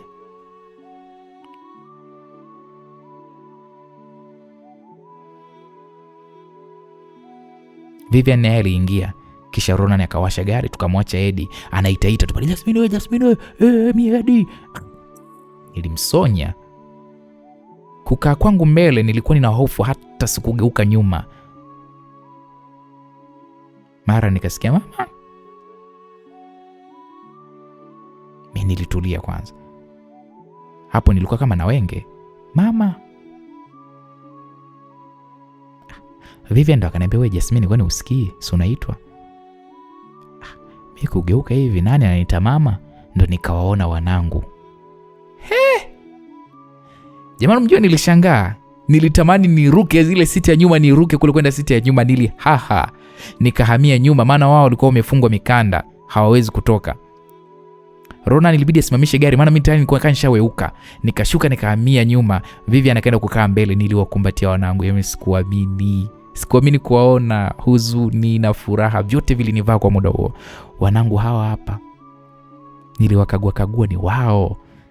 Ni wanangu jamani, sio AI. Nikasema nyie niliwamisi sana wanangu jamani. Na wao pia wakasema sisi pia mama tulikumisi. Niliwabusu. Yani ni shangwe. Nyie nilimshukuru Ronan. Ronan akaniambia, usijali, nilitaka nikufanyie tu surprise tu ufurahi kama hivi ambavyo umefurahi. Nikamwambia asante. We Ronan, umewezaje kuwapata? Ronan akacheka akasema baba yao kawaleta. Kawaleta kirahisi tu hivyo. Akasema hakuwa na namna, ilibidi awalete. Nyie kweli basi pale tukabaki tunacheka mno. Akasema unapitia dukani au? Nikamwambia ndio. Nikafunge maana nilimwacha yule binti anayenisaidiaga. Nikawa nimeenda kanisani. Alafu nataka ninunue na chakula nikawapikia wanangu. Ronan akaniambia okay sawa. Ronan nilikuwa hana namna. Nilikuwa sitaki kabisa msaada wowote. Yaani nilichokuwa nataka ni itafute pesa yangu ya halali. Huku nafanya marejesho kwa mchungaji mdogo. Nyie nilikuwa naishi kwa kujibana, asikwambie mtu. Basi nilienda dukani, tukashuka pale, tukaagana na Vivian, nikafunga duka na kisha nikaenda sokoni kununua nyama nusu, viazi, maana wanangu kwa chips huwatoi. Nikanunua na tomato, nikakwea lift ya Ronan hadi nyumbani kwangu. Hiyo siku Ronan aliingia ndani na watoto. Basi anacheza nao, mimi napika. Nilipomaliza Ronan akaaga. Nilijua tu hawezi kula chakula changu eti tu hadi mpaka anioe. Basi mwanangu Kulu akasema, "Anko, mbona unaondoka? Si utusubiri na mama?" Nikasema, "Mwanangu, anko anaenda kwake. Nyinyi hapa ndo mmefika, hapa ndo kwenu." Basi watoto wangu walisimama hapo. Nilikuwa nina kisofa kimoja cha uongo na kweli na kiredio cha Mchina. Ila chini kulikuwa kuna kapeti. Doto ndo akasema, "Tunaishi hapa mama, mbona hakuna TV?" Kulwa akakimbilia chumbani, akarudi akasema, "Chumba chetu kiko wapi na chumba chako kiko wapi? Tutacheza wapi mama?" Watoto nyote walinikosesha pozi. Ronan akasema, "Binti zanguni, kwa muda mtakaa hapa lakini mtahamia nyumba kubwa, muda sio mrefu sawa?" Wakasema, "Sawa Uncle Ronan." Aliwakumbatia pale kisha akasema, "Nisindikizeni basi Jasmine." Mimi ngambia okay sawa. Nikasema, "Jamani, namsindikiza Uncle, mtulie hapa na kuja." Sawa. Kwa usipa tulitoka mimi na Ronan nje. Mimi nikawa nina wasiwasi na kile alichokuwa amekiona yeye kuhusiana na yule mkaka yule Edi. Kwa tukafika kwenye gari. Ilikuwa ni gari yake na Ronan. Akaniambia, "Jasmine, watoto hao naomba uwatizame, jitahidi sana. Babao najua atasumbua sana tu, maana nimembana kwenye kona mpaka katoa watoto. Hivyo tuwatafutie shule."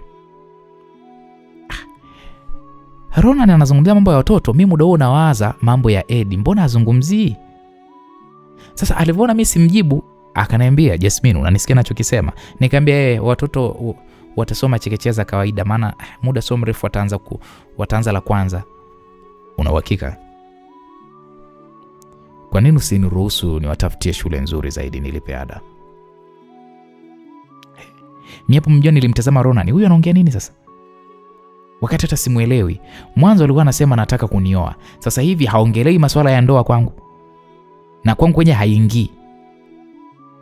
Na akaniona pale na mtu wala hata hajajali, haulizi, yani hana wivu, ananichukuliaje? Sasa wakati niko nafikiria yote, Ronan akaniambia mbona hunijibu Jasmine? Nikamwambia Ronan, hebu sikiliza kwanza bwana, mimi nakushukuru kwa kuniletea wanangu sana tu na milele nitakushukuru, lakini masuala ya shule na watoto hebu naomba kwanza niache kwanza, sawa? Uyaache wana baba yao. Sawa, baba yao atawajibika. Akikataa ndo nitajua nini cha kufanya, na kuomba nisikubebeshe mizigo isiyokuwa ya kwako. Jasmine, kwani nani kasema watoto ni mizigo? Na ukumbuke mimi Ronan ndiye nayeongea, hakuna shida. Nikamwambia Ronan, hebu bwana ifike mahali hebu niambie tu ukweli. Nitapokea kuliko hivyo unavyonifanyia. Kwani mimi nimefanya nini Jasmine? Mbona sikuelewi unachokiongea? Alafu umebadilika sana siku hizi Jasmine. Nani kabadilika? Mimi na nani kabadilika Ronan? Wewe ndio umebadilika kwa sababu siku hizi huongelei tena ndoa, na pia umenikuta na mwanaume pale hujajali. Ndio kunipenda gani huko? Hapo Ronan kabla hajajibu, simu yake iliita. Akaitazama, akaniambia Jasmine, naomba nipokee hii simu. Mimi nikamtikisia tu kichwa kukubali. Kwa kweli akapokea ile simu, akaongea, alipomaliza akakata. Akana naomba tuonane kesho, kuna kitu kimejitokeza ghafla natakiwa kuweza kuwahi mama. Nikamwambia okay sawa. Kwa hapo Ronan aliondoka zake, lakini mimi nilikuwa nina hasira, maana mimi simsomi, simuelewi. Niliingia ndani sasa nakutana na kituko. Watoto wamemwaga pale chakula au wamemwaga unga, maana kijiko si kiko tu hapo wasebule. Yaani wamechafua, yaani nilikasirika, nikamwambia nyinyi, nini ambacho mnakifanya? Hiki ni chakula. Hiki ni chakula. Hapo na wasema, wao wananiangalia tu. Nikasema nauliza, "Ni mmefanya nini hapa?" Sasa wakati nawauliza hawa watoto, yule mtoto Kulwa yule akasema, "Tunataka kwenda kwa baba, nyumba kubwa kuna sehemu ya kucheza." Nyie nilikasirika, nikamwambia nyinyi mnanitania nyie? Hivi nyinyi mmekuaje sasa hivi? Mnamwaga chakula. Hata Biblia inasema ujinga umefichwa kwenye vichwa vya watoto. Nyie subirini. Hapo nilitoka nje nikatafuta kifimbo kizuri tu, nikavikamata, nilivitandika huku nikiwa ninawaambia ni marufuku kuchezea chakula, marufuku kusema kwenda kwa baba. Mimi ndio mama yenu na mimi ndo niliwazaa, na hapa ndo kwenu na mtaishi hapa. Mnatakiwa kupa heshima na haya ndo maisha yenu, pumbavu nyie. Aisee nilivichapa mpaka vikasema, "Samani mama, samani." Nikasema mimi ni mama wa Kiafrika, tena nitawalea ipasavyo. Huo uzungu wenu huo nitawavunja miguu washenzi huko, pumbavu nyie. Pale vikalialia mno. Nikavitoa nguo, nikaenda navyo bafuni nje, kulikuwa kuna joto, nikaviogesha maji ya baridi tu na kisha tukarudi ndani. Nikafanya pale usafi, nikapika ugali sasa, maana chipsi ndio vimemwaga. Doto akasema tunakula ugali mama. Nikasema mnakula ugali?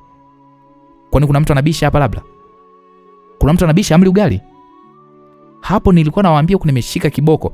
Wote walikuwa wanatetemeka. Tunakula mama, tunakula. Nikasema hapa mtakula chakula chochote nitakachokipika. Ole wenu mtu anisumbue.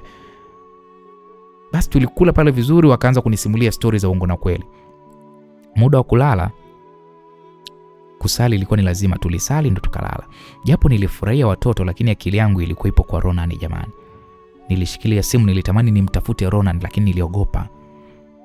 Alafu kitu kingine, Ronan alishaniingia moyoni kabisa huyu mwanaume. Nikiwa nimeshika ile simu, mara message iliingia, nikafungua, ilikuwa imetoka kwa Ronan.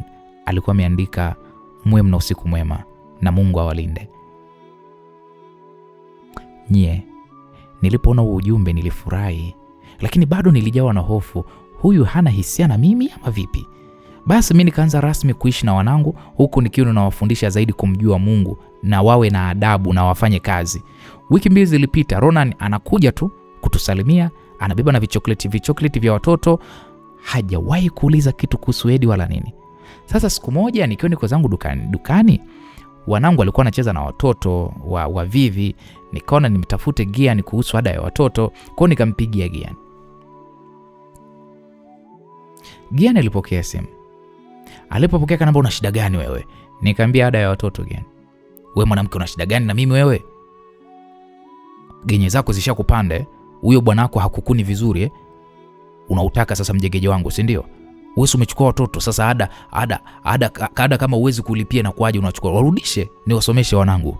Ila mimi kutuma ada wewe ule hilo mwambie wewe bwanako mimi siwezi kufanya huo ufala.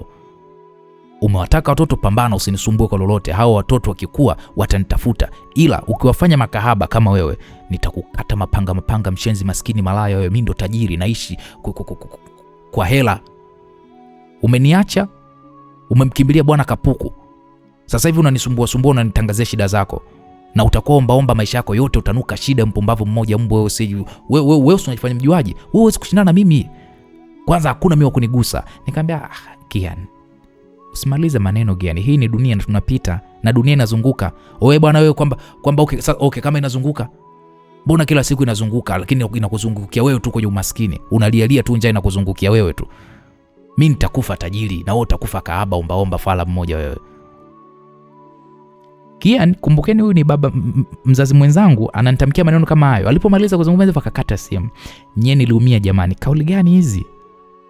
Sasa nafanyaje mimi? Sasa muda huo nilikuwa nawaza mno, nikonoke isiwe shida. Kulikuwa kuna kichekechea cha Kiingereza cha shilingi 20,000 kwa mwezi. Nikasema hiki nitawapeleka. Nilipiga hesabu zangu, nitawezaje? Maana mambo ni magumu huku, kulipa deni, huku ada, huku chakula, huku kodi, nifanyaje mimi? Kwa hiyo nikasema nikubali msaada wa Ronan. Nikasema hapana, na yeye atanidharau tu, atajiona kama vile sijiwezi. Hapa ngoja nitafute chanzo kingine cha mapato. Kwa niliomba kwa Vivi namba ya mwalimu wa chekechea, nikaongea naye na akaniambia niwashonee sare, akanielekeza hadi kwa fundi. Nikamwomba Vivi aniangalizie dukani. Nikachukua pale wanangu, nikaenda kwa huyo fundi. Gharama za mashone zilikuwa kama 20,000 wote wawili. Jamani, kumbe kusomesha kazi nyie. Wakapima pale, nikampa pesa yake ya mwanzo, tukaanza kurudi. Tulirudi mdogo mpaka dukani. Nikaingia, Vivi akaenda kwake. Mara nikasikia kumbe ndo ofisi yako ndo hii Jasmine. Kumtazama naye ananiambia hivyo.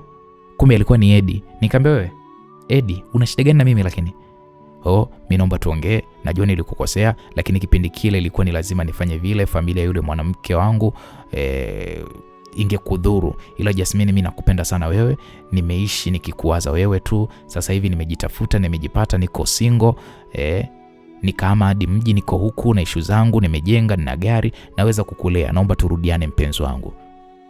Unaona, kukutana huku ni mipango ya Mungu. Kumbuka hata siku ile pia nilikupata kule Mpemba kule kwa bahati tu. Mungu alipanga wewe ndio uwe mke wangu Jasmine. Na kwa kuthibitisha hilo, naomba nikupe pesa hii hapa ya matumizi. Jasmine, najionaga mimi ndiye nafaa kukujali, maana mimi nakujua na nitafanya hivyo siku zote mke wangu. Hapo Edi akaingiza mkono mfukoni, akatoa waleti pale, akahesabu wekundu wale kibao, akanyosha hivi mkono. Akasema hiki ni kichache tu mke wangu, kipokee, kisha naenda kukufanyia shopping ya kila kitu cha ndani. Wale watoto bila shaka ni wa kwetu, maana mmefanana, najua wanahitaji malezi pia ya baba hapa. Mimi babao nipo bwana.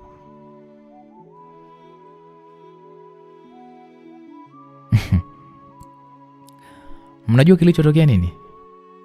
Nilizitamani zile pesa, lakini nafsi yangu ikaniambia hili ni jaribu na unapaswa kuweza kulishinda. Nikajisemea moyoni, lakini nina shida na pesa. Okay, nifanyaje sasa? Hii itatosha na ada na matumizi, tena ada hata ya miezi 2. Nikajiambia moyoni, hii pesa chukua tu, maana mtu si anakupa, kwani unaenda kulala naye? Nafsi kana niambia utarudi nyuma, ulishavuka huko, ila unataka umkaribishe shetani upya maishani mwako. Hapana, kataa hiyo pesa. Kwa kukako na nafsi mbili, moja inasema chukua, nyingine inasema kataa. Jamani, nilibishana na nafsi, lakini ikaja kushinda nafsi. Nikaambia Edi, asante sana kwa msaada, lakini mimi niko sawa tu, najimudu. Kama unavyoniona duka limejaa, na pia mimi nimeokoka, nampenda Yesu. Hivyo yule Jasmine wa zamani unemjua wewe, sio huyu wa sasa. Naomba sana uniheshimu. Aisee, asante Mungu, maana nilikufuatilia kwa Zuku ule, akanipa maneno mengi, na hapo sikuamini Jasmine. Siku zote nimekuwa nikiishi nikijilaumu sana kwa niliyokufanyia mpaka ukaishia kutaka kujua. Sasa Edi kabla hajamaliza nikamkatisha, nikamwambia Edi, mimi ni mtu mpya na sipendi kuiongelea ya kale. Sijui unaelewa?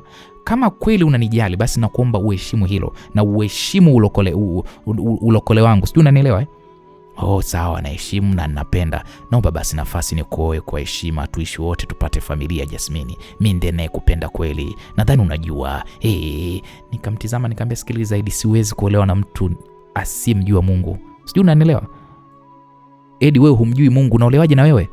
Oh, unataka kusema mimi simjui Mungu? Mbona nasali mimi kila siku Jumapili? Nikamwambia labda hujanielewa. Namaanisha mtu aliyeokoka kweli kweli na ndiye nayemtaka.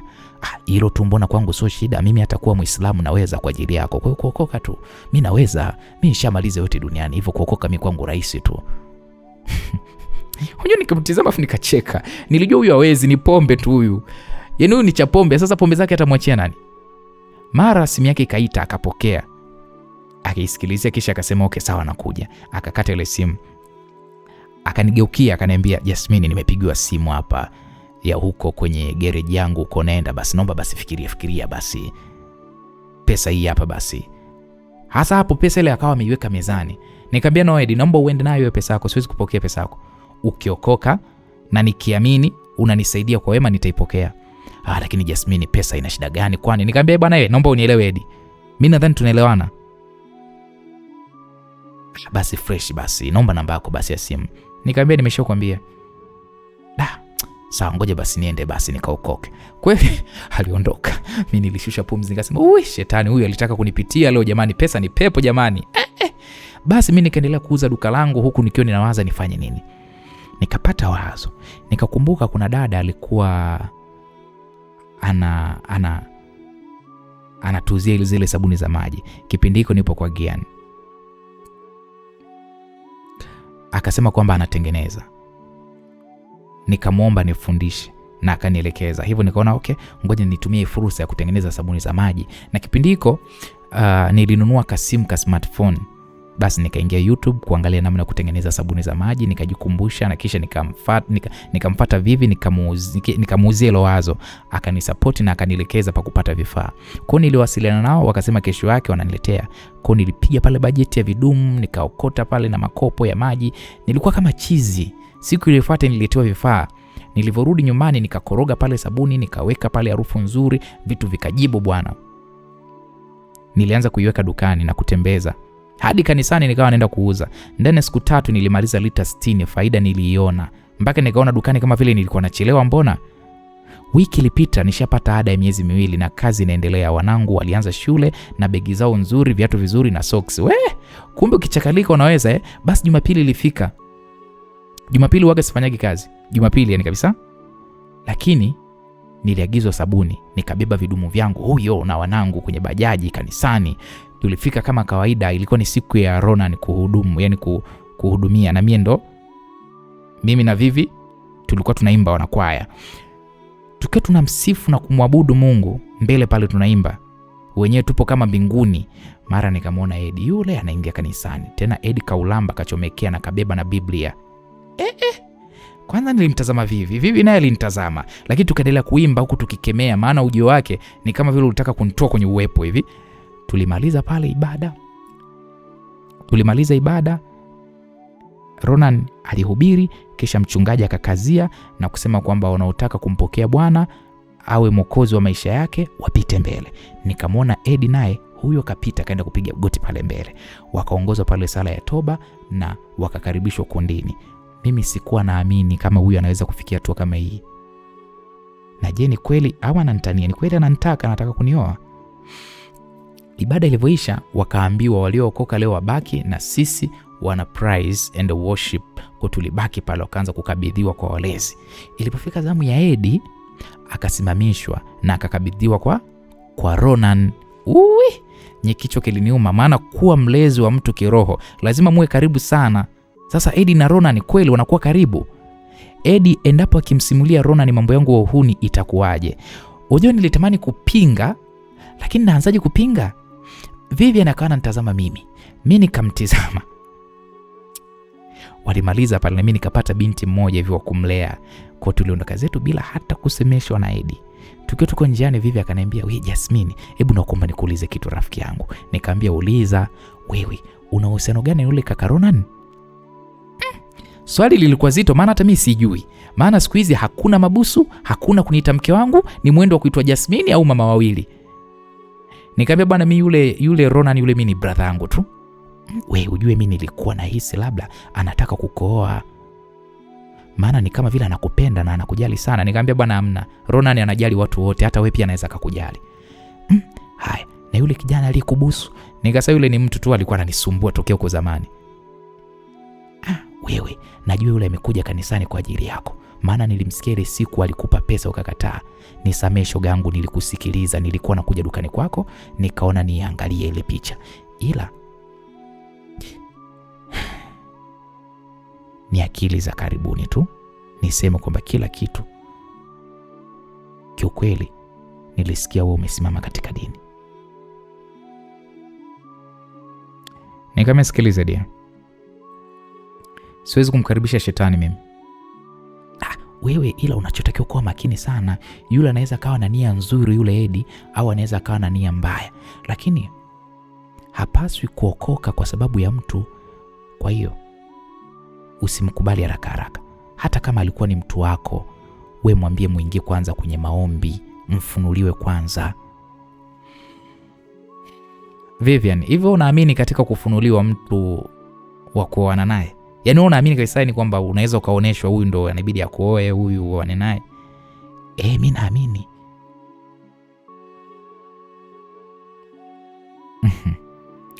"Hivi wewe Vivian, vipi kama mtu akasema amefunuliwa lakini uone maendeleo ya huo ufunuo?" Wewe dia, inategemeana. Unaweza kufunuliwa mwaka huu lakini bado ukaolewa mwakani.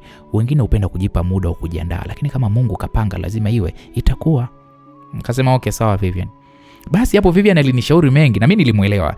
Nikaendelea na maisha nikiuza sabuni huku Ronan akiwa yuko busy. Anakuja mara moja na Edi ndo alizidi kuja kanisani sasa. Yaani alikuwa anazidi kuja kusali huku akifundishwa neno na Ronan. Yaani Ronan ndo alikuwa mlezi wake.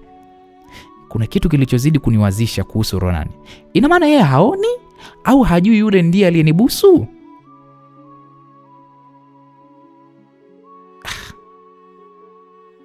Miezi 3 ikapita, Edi yupo kanisani.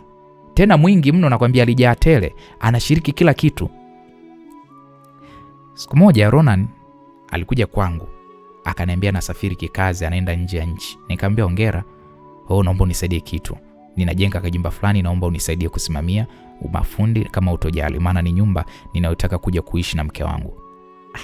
Mimi nikamtizama alafu sikumuelewa Ronan. Ina maana mkewe, kwa maana hiyo sio mimi tena. "So utaweza kusimamia Jasmine? Naomba unisaidie. Nitakaa tu mwezi na siku kadhaa, natarajia nikirudi iwe tayari imeshanyanyuka, maana finishing nimeongea na kampuni fulani hivi, haitakuwa na shida ya usimamizi. Ila huku chini huku kuijenga inahitaji sana msimamizi na mimi nakuamini wewe tu." Hapo nilimeza mate ya uchungu. Ni wazi kabisa mimi siolewi na huyu, ila ndo nyumba yake na mkewe ndo mimi nikaisimamie kweli. "Vipi, mbona kimya?" Sawa, haina shida, nitaenda kusimamia." Okay, asante, nitakuacha basi pesa. Naomba wewe unaandika kila kitu ujifunze, maana ipo siku na wewe pia utajenga nyumba yako. Okay, sawa. Hapa akanipa kadi yake ya benki na password na kisha akanielekeza nini cha kufanya. Akanipeleka huko kwenye kiwanja chake, nikakuta ndo wanachora misingi. Akanitambulisha, akasema huyu ndo bosi wenu, msikilizeni maana huyu ndo mwenye pesa zenu. Wale mafundo akasema sawa. Kwa tulizunguka, akanionyesha ramani. Ilikuwa ni nyumba nzuri kubwa tu na kisha akaniaga kwa kumbato. Nilisisimka mno. Ronan nyenye nilimpenda huyu mkaka. Akanibusu kwenye paji la uso, akaniachia pale funguo za kwake, akaondoka. Aliniacha na maumivu makali mno Ronan. Ronan alibadilika, so yule wada. Yaani alikuwa aniimbii tena zile nyimbo za mapenzi. Leo hii mimi naonekana kama dada yake kweli. Ndo kuagana gani hivi? Nikamkumbuka mpaka Erika. Nikawaza au alivyonikuta na Edi ile siku kaniona kwamba mimi ndo sifai, kwamba mimi ni malaya. Nikaona naumia, nikaingia chumbani nikajifungia, nililia, nikasali. Basi nilianza kazi ya kumsaidia kusimamia huku dukani na watoto, nikisaidiwa na binti ambaye alikuwa ananisaidiaga. Nilikuwa nashinda site, naandika kila kitu, kukagua vipimo, yaani kila kitu, maana alinipa mwongozo. Wakati huo sasa Edi ananitafuta sana kwenye simu. Na hata sijui namba yangu alikuwa ametolea wapi. Alikuwa anasema kwamba eti Ronan hayupo, mimi niwe eti namfundisha. Yaani mimi ndo niwe namfundisha kisa Ronan hayupo. Basi nikawa namtumia vifungu vya Biblia. Mwezi ulipita, niko zangu bize na nyumba ya Ronan. Na mkewe huyo ndo nyumba ya Ronan, na huyo mkewe ndo mimi naisimamia. Na kweli mafundi walikamilisha tu vizuri, wakaezeka vizuri, na hapo na walipa mimi mafundi na vifaa tena kwa hivyo tunabembelezana mapunguzo nini, kunua makadilio nini na nini. Pesa ikabaki. Ukinikuta huko site utasema labda mimi ndo engineer, labda mimi ndo najengewa nyumba yangu. Jinsi nilivyokuwa nasahihisha na kuelekeza mpaka na Google vifaa. Niliwasiliana na ile kampuni kwa ajili ya kufanya finishing, maana alikuwa ameshaongea nao. Hivyo nikawatumia kianzio. Ronan alijipanga kipesa, pesa ilikuwepo. Ningekuwa mwizi ningeiba na ningeenda kuishi mbali huko, lakini sikuthubutu. Kampuni ilianza kazi, napo nikawa naenda kucheki. Siku moja mchungaji alinipigia simu, ilikuwa ni Jumamosi, aliniita nikaonane naye. Mimi nilishangaa mjue. Mchungaji ananipigia mimi simu, ananiita. Na hiki kitu hakijawahi kutokea. Kwa nikaenda, nilifika kwake, nikagonga, nikafunguliwa. Nilimkuta mchungaji na mama mchungaji, nikasalimia pale kwa heshima, kisha nikakaa. Mchungaji akaniambia, mwanangu, nimekuita, kuna ujumbe wako. Ujumbe wako niko nao. Vile kuna mahali naenda kutoa huduma, nikwambie tu haraka. Ni hivi, kuna kijana amefunuliwa kukuoa wewe. Kwa sababu nikamtazama mchungaji. Huyo kijana nani? Nani huyo amefunuliwa ambaye anataka kunioa mimi? Sasa huyo kijana aliyefunuliwa ili akuoe wewe ni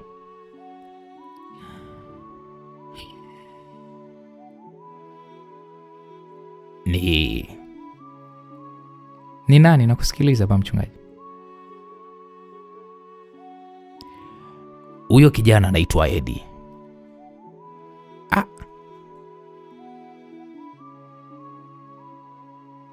Ni yule kijana Eddie ameomba nikwambie ili na wewe uliweke hilo katika maombi. Mnajua sikuamini, nilijua tu ni mipango tu ya Eddie.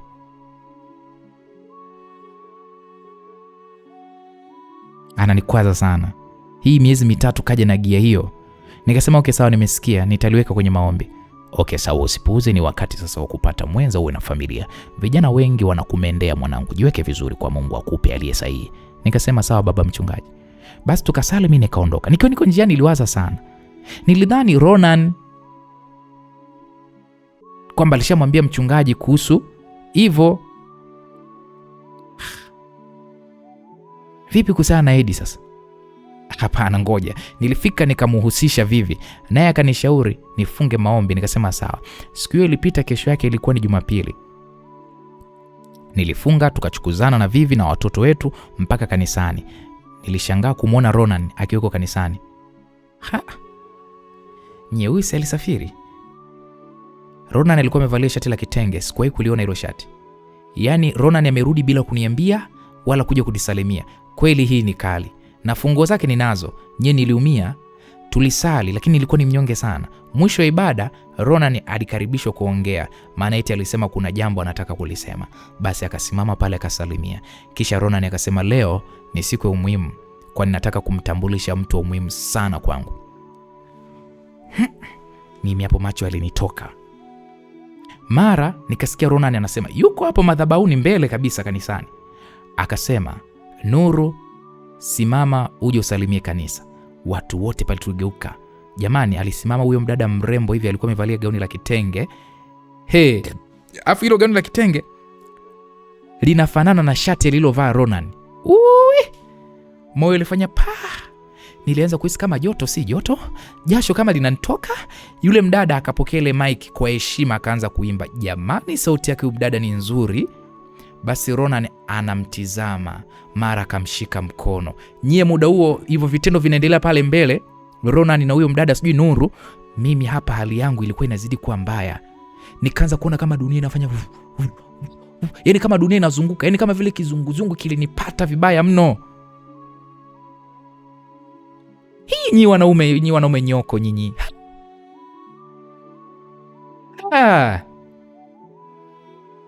Haya, msikilizaji anasema wanaume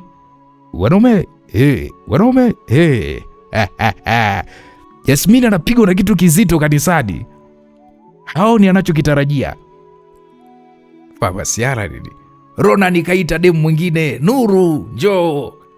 Kuna deki Nuru kapiga pale nguo yake kitenge safi, nguo ambayo inaendana na shati lova Ronan, wakiwa na tabasamu na wameshikana mikono pale mbele. Binti huku kizunguzungu, nini wewe, achana na Ronan, mkubalie Edi, maisha mengine endelee. Shenzi type. Hebu tukutane katika sehemu ya 8, mzigo mtamu wa kuitwa Jasmini, ili tupate kujua hasa nini kilichoweza kuendelea. Asante kwa time yako. Mimi naitwa Uncle J Masimulizi. Tumeishia hapa kanisani. Sehemu ya 8 itatuambia nini kilichoweza kuendelea.